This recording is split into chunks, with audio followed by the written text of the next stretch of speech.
The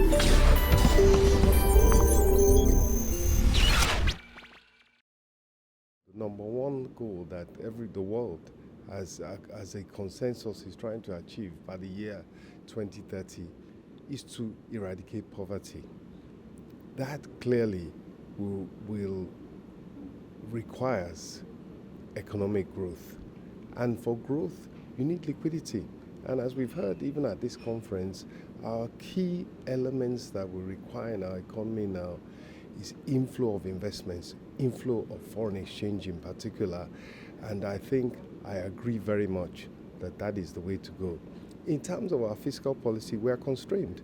As we heard, we have relatively high debt service requirements in the immediate term. Yes, we have assets. We have avenues to unlock liquidity, maybe even in the short and medium term. But currently, we have a debt service obligation that we must meet as proper organizers of our affairs. The government needs to meet its debt obligations, particularly to foreign investors. And so that's a challenge for our financial managers. It's a challenge for of financial management and engineering. On top of that, we all know that government revenue is relative to GDP is low. We are not capturing enough of the value added into the government's coffers.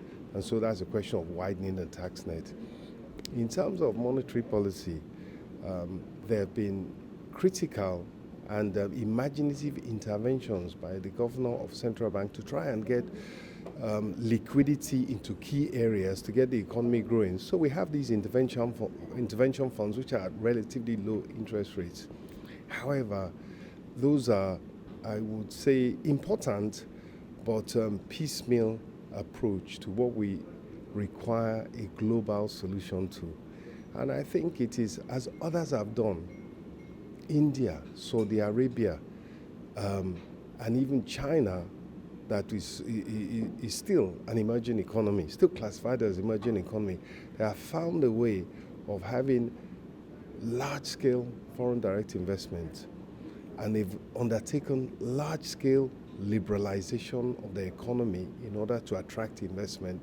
So if there was a singular objective that we need to bring down this figure of almost 100 million Nigerians living in poverty, we need to grow the economy. To grow the economy, we need investment.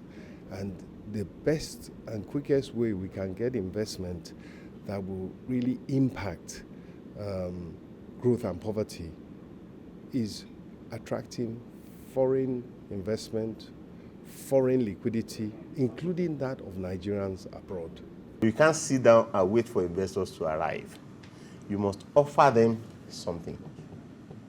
Either offer to sell equity or offer to open the space for them.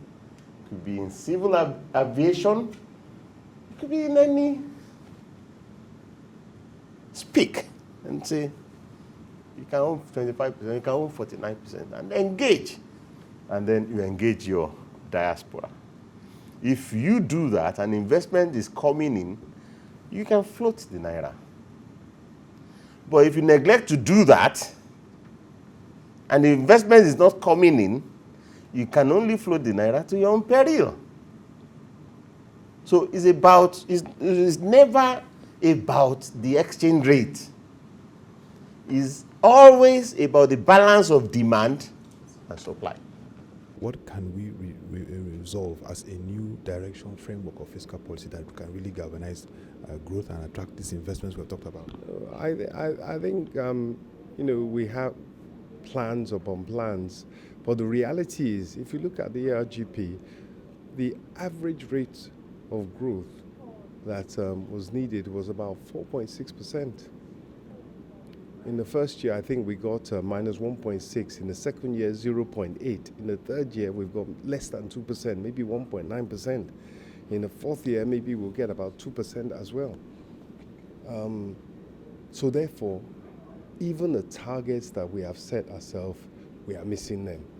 And so clearly we need to sit down and figure out whatever our goals are, we should be achieving them. If we were achieving the goals of the ARGP, that would be taking us out of poverty rather than a situation which we're in where at best we're remaining mired in poverty for for half, at least half the population, or we're in fact sliding worse into more poverty. So it's a question of finding a way to have a comprehensive plan that immediately moves us out of the situation we're in. And to me, the answer is we're trying to reduce poverty, we need growth, and we need investment to achieve those two targets.